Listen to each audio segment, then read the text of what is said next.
Welcome to the Poetry Pea Podcast. I'm Patricia, your host, and today we're diving into technique.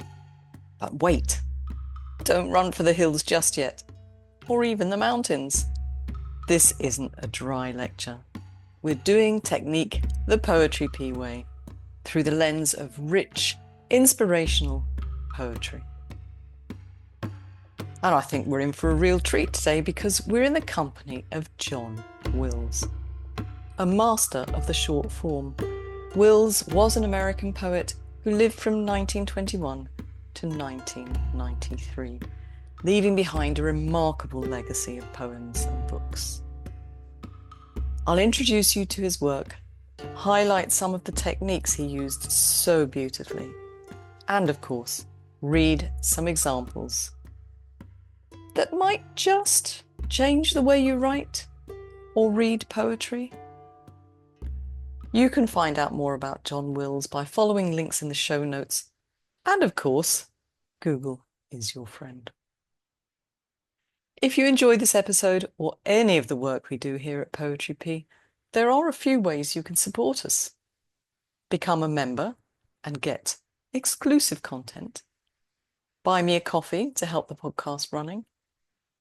Or share the podcast with fellow poets and poetry lovers on social media. Every little bit helps keep the community thriving, and it means the world to me. Thank you. Now, what techniques will we see in John Wills' work? Well, so many, but there are a few I'd like you to look for as we go through today's podcast.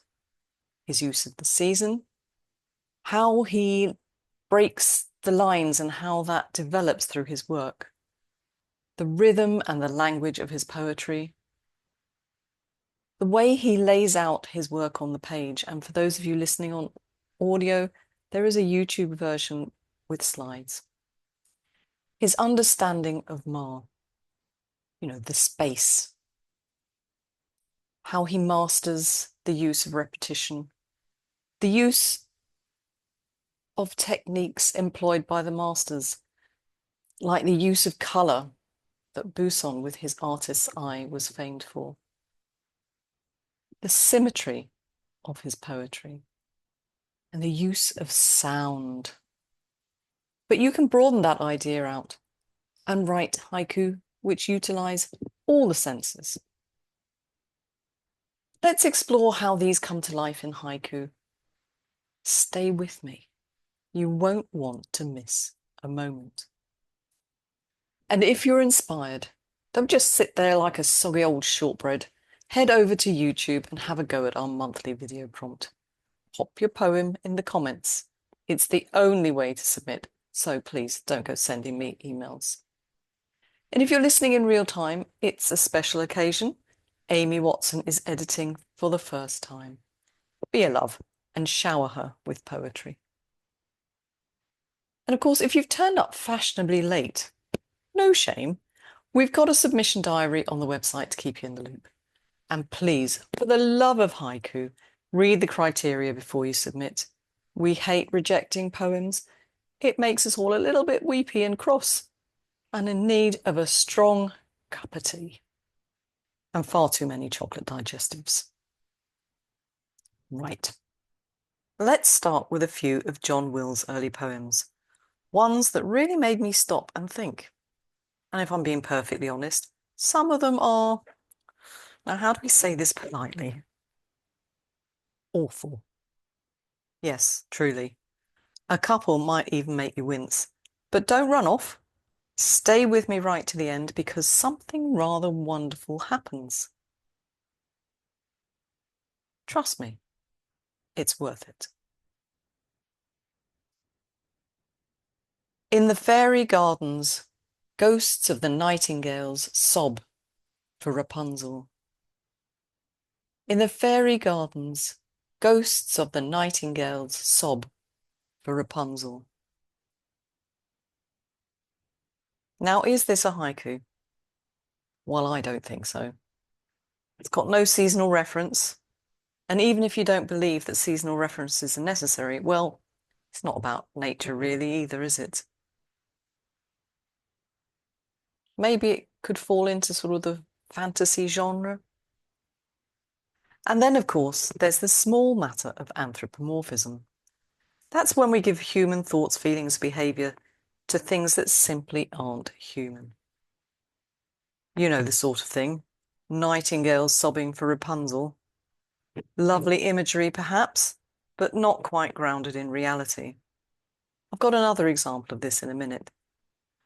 But let me finish with this anthropomorphism idea first. Now, if you've sent Poetry Pea haiku using anthropomorphism, you'll already know this or have guessed, but I'm a firm believer that in our haiku, we ought to write about what we know to be true. That means no tearful birds, no wistful trees, and definitely no squirrels composing love letters. Beautiful though these ideas might be, they don't belong in the world of authentic haiku. I have another example of anthropomorphism for you from John. The moon takes pity on my loneliness and drops a friend beside me. And don't even get me started on the layout of this poem. Where's the balance? Where's the rhythm? It's all a bit... It's all over the shop, isn't it? But then again, maybe he would have gone back and edited and tidied it up later, given it a bit of a polish. Because there's evidence that he did do that with his work. More of that later. And while we're thinking about this poem, where would you put the line breaks? Line breaks are a particular bugbear with me. Regularly, poems are submitted to Poetry Pea, and I read the poem aloud and I think, why? Why did they break the line there? And I wonder to myself, did they read this piece of work aloud? Perhaps that would have helped. The moon takes pity on my loneliness and drops a friend beside me. Now let's go back to the reality issue with this poem. How the children playing on the lawn incarcerate the sunlight. How the children playing on the lawn incarcerate the sunlight. Perhaps I'm being a bit too mean, because I understand, and you probably do too, where he's going with this idea. But I don't think incarcerate is the right word. Time for you to put your editor's hat on. Do you think the word is okay? And if not, what word would you choose to replace it? Now, can you figure out what I'm going to say about this next one? Have a listen. In the upper woods, an ambuscade of tanagers, two suns lifting. I'll read it again to give you a little bit more thinking time, just in case. In the upper woods, an ambuscade of tanagers, two suns lifting. Have you got it? Let's see if you're right. I'm going to talk to you about the language. We want to see haikai language in our haiku, the language of every day. Now, I've written and spoken about that before, so I won't drone on about it, but I'll put links in the show notes so you can follow that up if you haven't heard or read about it. So tell me, editor's hat on again, would you have used the word ambuscade? I'm not even sure how to pronounce it, if I'm honest. Now, what I do enjoy about this poem is the specificity. Yes, I talk a lot about that because it often adds a little something to our poems, elevates it. And I think the use of tanagers in this poem really does that. Check them out if you don't know what they are. And in your case, don't be afraid to use local birds, local plants in your work. A good editor will do the research. As long as your poem isn't, well, to stick with the biscuit theme, let's just say, as long as your poem isn't resembling a rich tea biscuit. They're so dull, aren't they? Goodness me. All these mosses damp with dew, and your breath on my cheek, O wanton wind.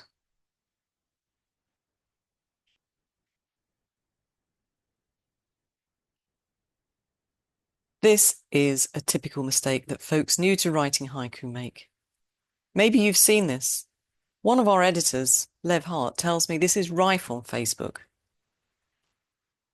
Doesn't this sound like a Western poem your English teacher made you read in school? Maybe something like Keats, Shelley, Byron. You get my drift. Have a listen to this, an excerpt from La Grande Dame sans Merci by Keats. And there we slumbered on the moss, and there I dreamed. Ah, woe betide the latest dream I ever dreamed on the cold hillside. And there we slumbered on the moss, and there I dreamed. Ah, woe betide the latest dream I ever dreamed on the cold hillside. Do you see what I mean? Let's hear John's poem again. All these mosses damp with dew, and your breath on my cheek, O wanton wind. Moving on, I'd like to bring you some haiku that we can really start to admire. Despite what Robert Speece said of Will's first book of haiku, Weather Vanes. He was reviewing it in Modern Haiku, and he said that a number of the poems fell short of greatness, citing a couple of poems that he thought were a sentence in 3 lines, such as this one. Nothing remains of the snowy owl but his shadow. Nothing remains of the snowy owl but his shadow. And you know, I think folks are too quick to jump on this type of poem and say they're not haiku. I know I'm pretty much in the minority here, but sometimes as haiku poets, we're taught it's juxtaposition or die, aren't we? And I'm going to stick my head above the parapet again and say yes to a cut. But why are we demanding an absolute clear juxtaposition? I don't think that that is necessary. I know, it's going to take me quite a while to convince people, but I'll keep trying. So in this poem, I do hear a cut, a pause. I hear it after owl. What about you? Nothing remains of the snowy owl but his shadow. Now, another formatting difficulty that Speece noticed in Weather Vanes was Will's occasional tendency to break the second line, such that, according to him, the haiku reads as a balanced couplet instead of having that asymmetric aspect that is one of the primal aesthetic qualities of haiku. And he uses this verse to qualify his supposition. Bullfrog in the cistern, break, deeper, new line than his bellow. Bullfrog in the cistern, deeper than his bellow. Personally, I don't have a problem with this mid-line break. I use the technique myself sometimes, and I know other people do. Sometimes I see it used to massage a syllable count. I know most of us don't count syllables. We sort of feel it in our gut when it's right, but it does happen that people count their syllables. And sometimes they add a break in the middle line to avoid having that final long line. And that really doesn't work for me.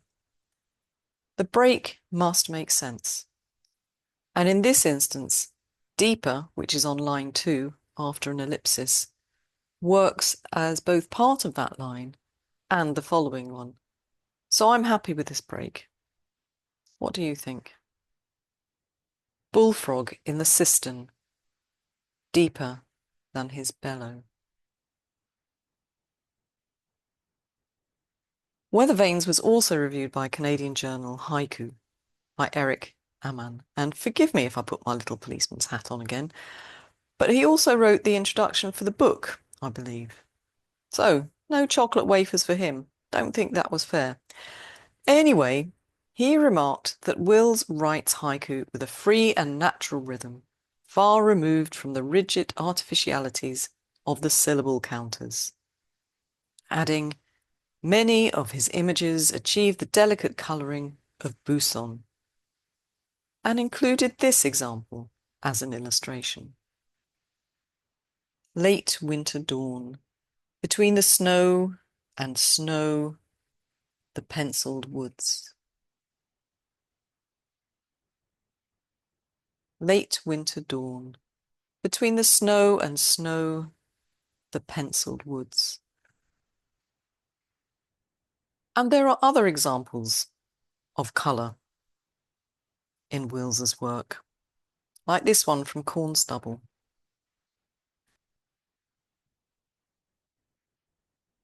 Just another day, but these yellows and browns in the sunlight. Just another day, but these yellows and browns in the sunlight. Now, earlier, I promised to give you an example of a poem that Wills came back to and edited. And here it is. Late winter dawn, between the snow and snow, the penciled woods, which was originally in Weather Vanes. But he came back to it in Reed Shadows. First light, between the snow and snow, the penciled woods.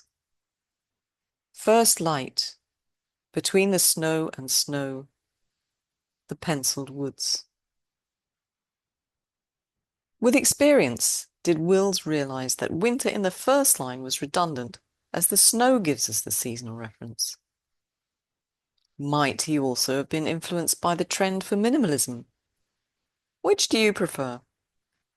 In terms of rhythm, I think I'd go with the first. It has more balance, a certain symmetry, much like an Oreo biscuit. Not always possible to achieve, I know. Jay Friedenberg presented a workshop to the Haiku Society of America conference on just that subject, symmetry.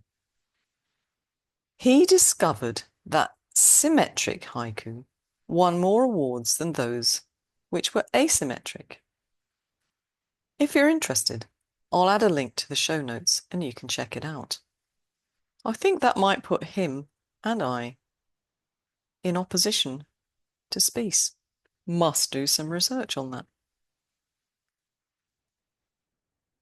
Now, in Backcountry, which was his second book, we're seeing him develop his techniques, one of which was the use of sound, or euphony, as some people call it.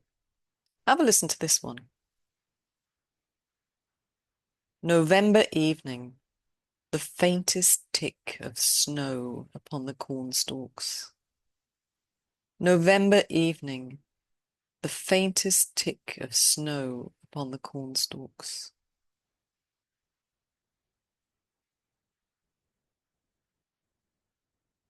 Can you hear the snow? I can. In River, which was his next book and written in 1970, you can definitely hear a more experienced haiku writer. Have a listen to this one. Going where the river goes, first day of spring. Going where the river goes, first day of spring.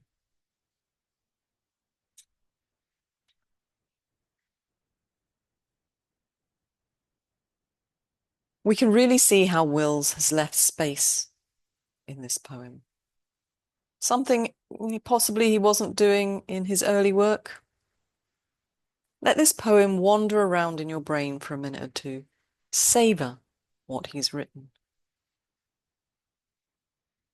Going where the river goes, first day of spring. Going where the river goes, first day of spring.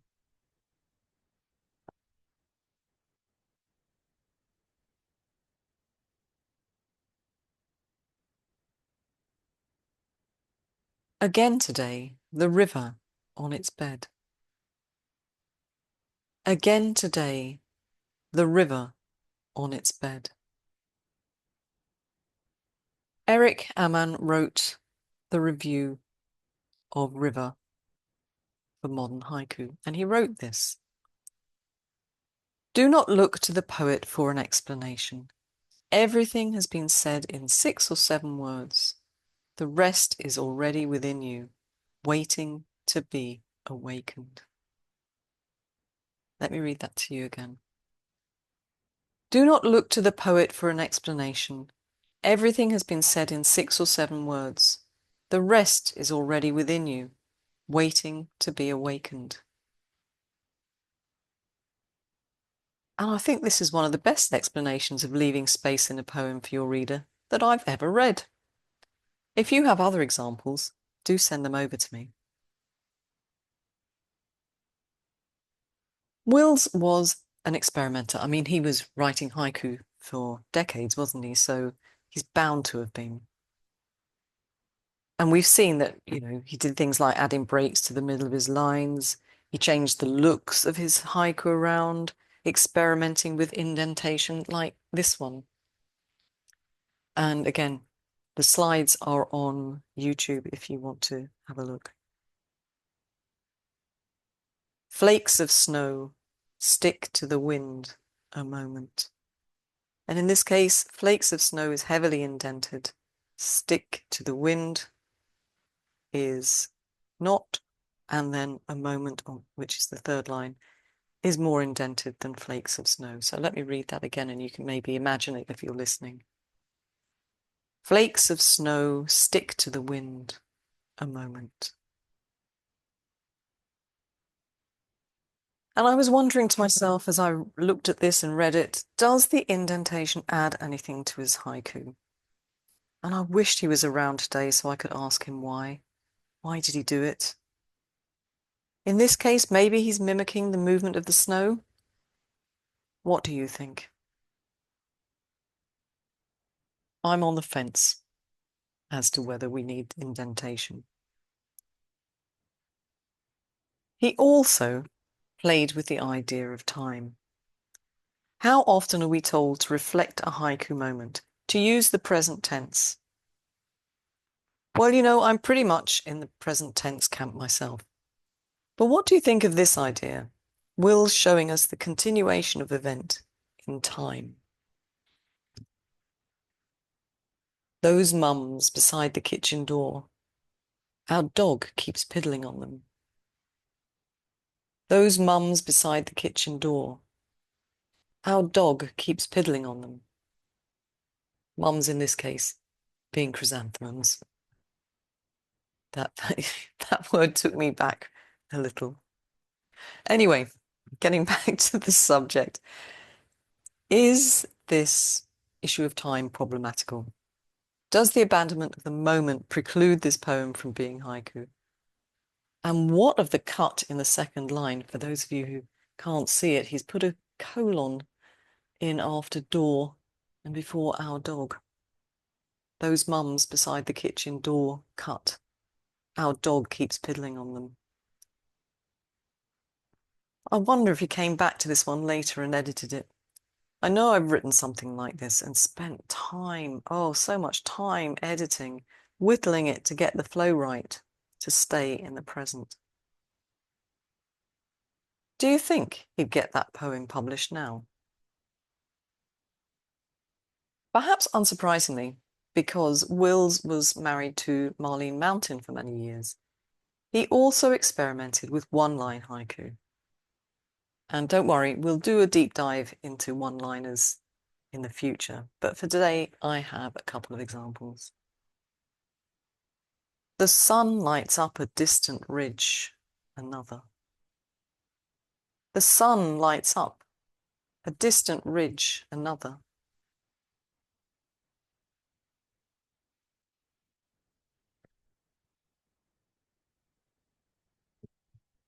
Rain in gusts, below the deadhead trout swirl.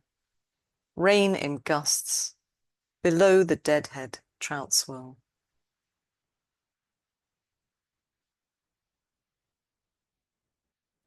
Moving on, I was very excited about Wills's use of the techniques wabi and sabi.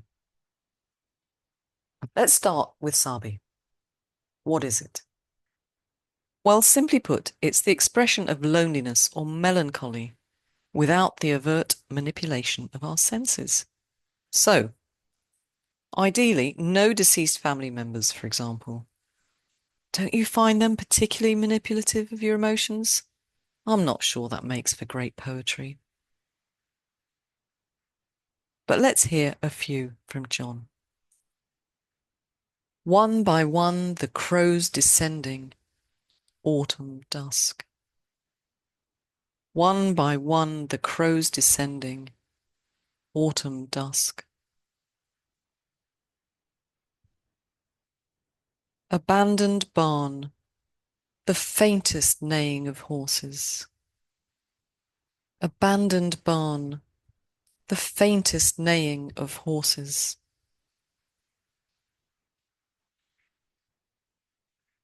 Winter mountains, an old friend disappears into the mist.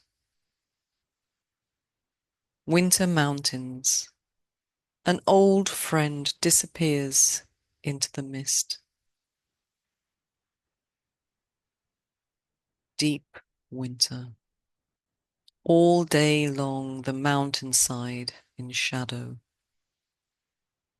Deep winter. All day long the mountainside in shadow.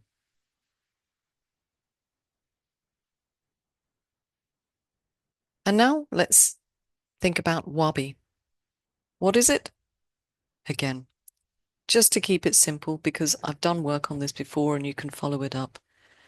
Wabi is the satisfaction we take in the simple things in life. The evening sun slips over the log, follows me downriver. The evening sun slips over the log, follows me downriver. Spring thaw, white horse in the pasture, nosing clouds. Spring thaw, white horse in the pasture, nosing clouds.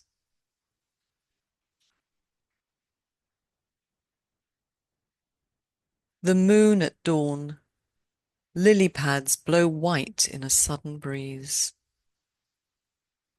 The moon at dawn, lily pads blow white in a sudden breeze. Wildflowers, letting the years slip away. Wildflowers, letting the years slip away. And one final poem, just because. Keep out sign, but the violets keep on going. Keep out sign, but the violets keep on going. Now I have a question for you. Who are your favourite haiku poets in the contemporary world? Email me, tell me about them. You don't have to do tons of research, I can do that. But tell me why you like them. And then maybe I can do a podcast featuring them. Did you enjoy exploring the work of John Wills with me? You know, the more I read, the more I appreciated his subtle brilliance. There's so much to learn from poets like him. What did I learn? Well, first thing is, don't give up. We all start somewhere. If you'd heard my early haiku, well, those of you who've been with me from the beginning have heard some of my early haiku, and they were the better ones. So let's just say I've hidden my early diaries for a reason. They were awful. But that's part of the journey, isn't it? Also, keep experimenting, because not every haiku will be great. In fact, probably, if we're honest with each other, only a few of them will be. But as you go along and as you experiment, you'll find your voice. And I think that's what matters. And honestly, if you find it, just even a hint of it, I call that a win. What do you think? And this is really important, particularly when you're starting out. Remember, your voice should not be that of an 18th, 19th, early sort of romantic poet. Haiku doesn't want Wordsworth, Coleridge, or Blake. It wants you and the way you speak. And of course, edit. Don't just scribble something down and think, well, that's done. I mean, some of you might be that lucky. Good for you. But I find letting a poem sit for a day or two does wonders. Little tweaks and revisions tend to reveal themselves with a bit of distance. And sometimes I come back to a piece and think, what on earth was what was that about? Honestly, I've no clue. But that's part of the fun, isn't it? And a couple more things come to mind. Keeping it real. No crying birds. No squirrels and their love letters, for example. Use everyday language, the sort of language you would use, because that's what helps your reader connect to your poem. Well, it's one of the things anyway. So today we set out to revisit some core haiku techniques. I hope they've inspired you to think again about the basics of haiku, to get your basics right. Perhaps even given you a fresh perspective on the basics, or even highlighted something new. I'd love to hear from you. Remember, I'd like to know who your favourite contemporary English language haiku poets are. Whiz me over an email. So thank you very much for joining me. See you next time, but until then, keep writing. And don't forget to check out the submissions diary and the show notes to find out more about John Wills. Perhaps settle down with a chocolate chip cookie and a cup of builder's tea and read more of his poems. Ciao!